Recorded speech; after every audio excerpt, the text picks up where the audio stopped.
The rise of Lila. Redemption or ruin.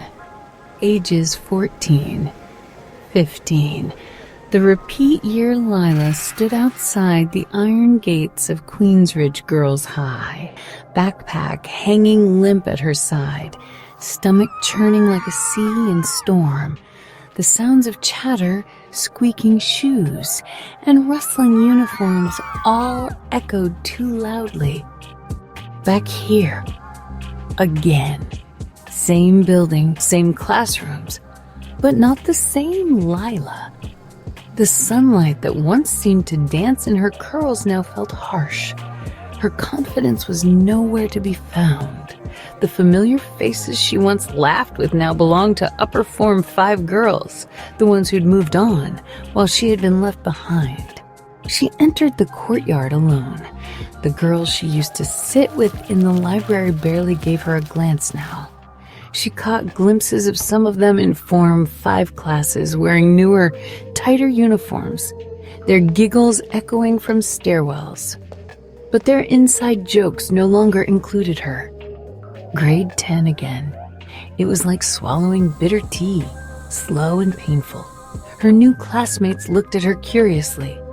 A few whispered, "Isn't she older?" One girl muttered. Another said, "That's the one who failed everything last year, right?" Lila tried to ignore them, but her face was burning. She sat at the back of the class that first day, chewing her pen, unsure if she still belonged anywhere. The girl who once thought herself invincible had been cracked wide open. But somewhere in that brokenness, a light had begun to flicker. The realization. It wasn't a bolt of lightning. It was a slow, creeping truth.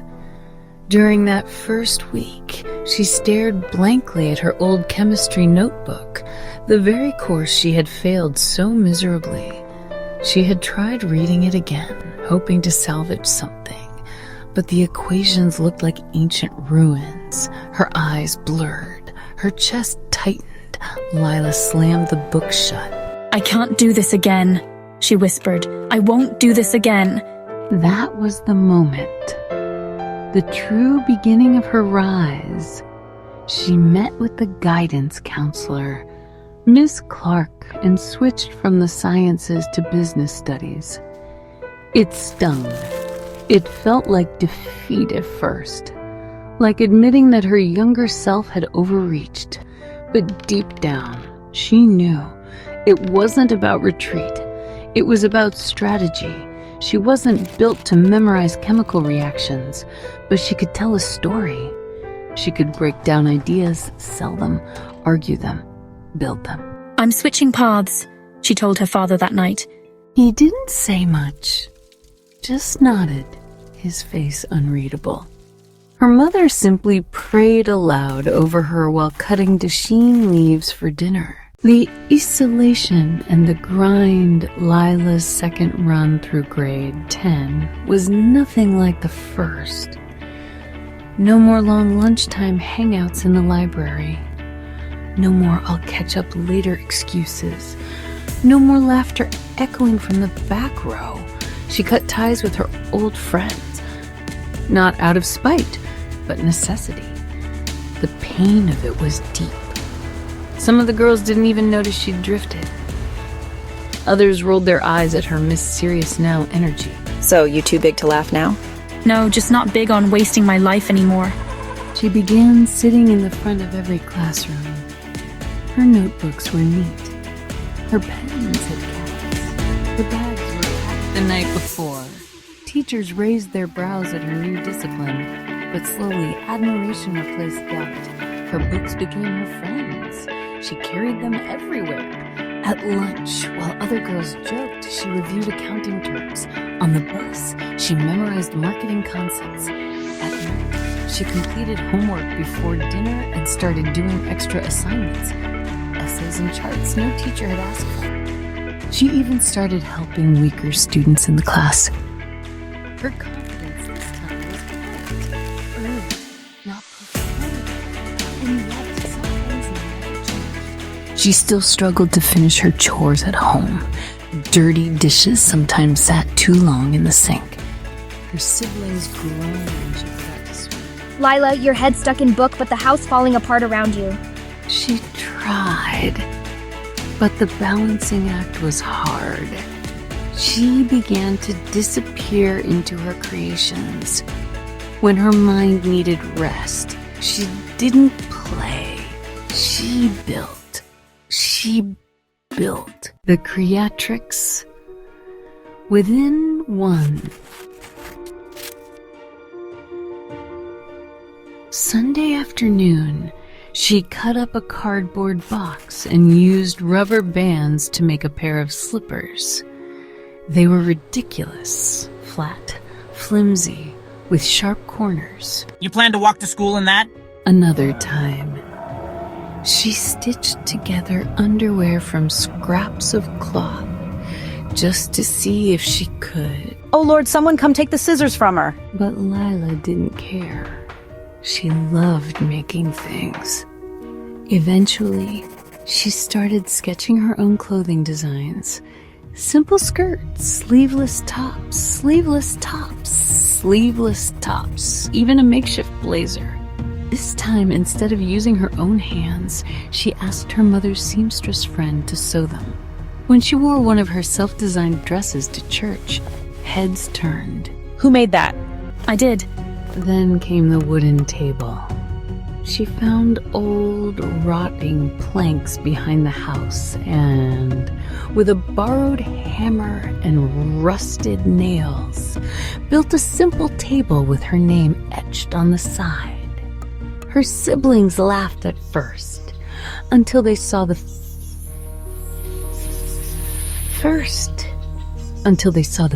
finished piece. Suddenly, nobody was laughing. Redemption.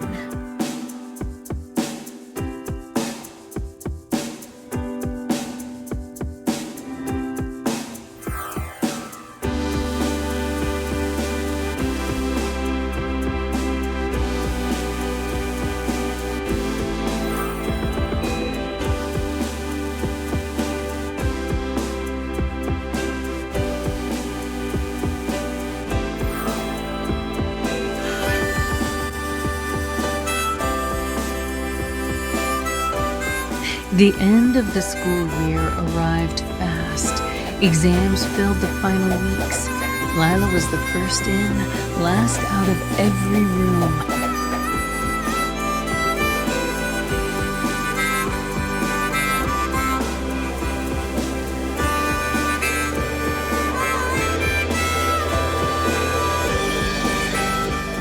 Redemption Day. The end of the school year arrived fast. Exams filled, you arrived fast. I'm shocked. Almost a day skipped it. Weekend far. Weekend. Was we turn it? She skipped birthday time. She didn't. I'm tired. She saw me at 7 in the every yes. Is every news.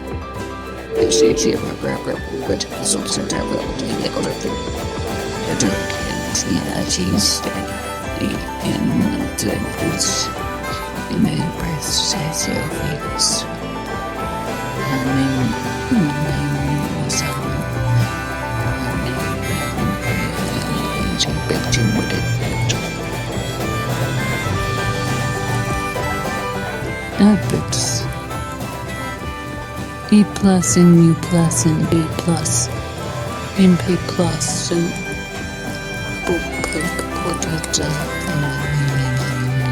You come back strong, he whispered. You did good. Her mother kissed her cheek and gave her a new Bible. You remember now, you are chosen, she said. But mischief never dies. That summer, the old Lila began to creep back in. Not the careless one, but the playful one. She snuck mangoes from the neighbor's tree without asking. She stayed out late skipping stones at the river. And one hot August afternoon, while rocking back and forth on the kitchen stool, she leaned just a little too far. Sirash. The stool tipped backward and shattered the glass cabinet behind her, the same one that had held her mother's wedding dishes and her father's Bible commentaries. She sat in a puddle of glass, mouth open, heart pounding. Her mother screamed. Her father stormed in. And for the first time since she repeated grade 10, they were furious. To be continued. What will Lila's parents do after this new mishap? Has she really changed, or is the old wildness too much a part of her soul? Find out in the next chapter. Glass houses and growing pains.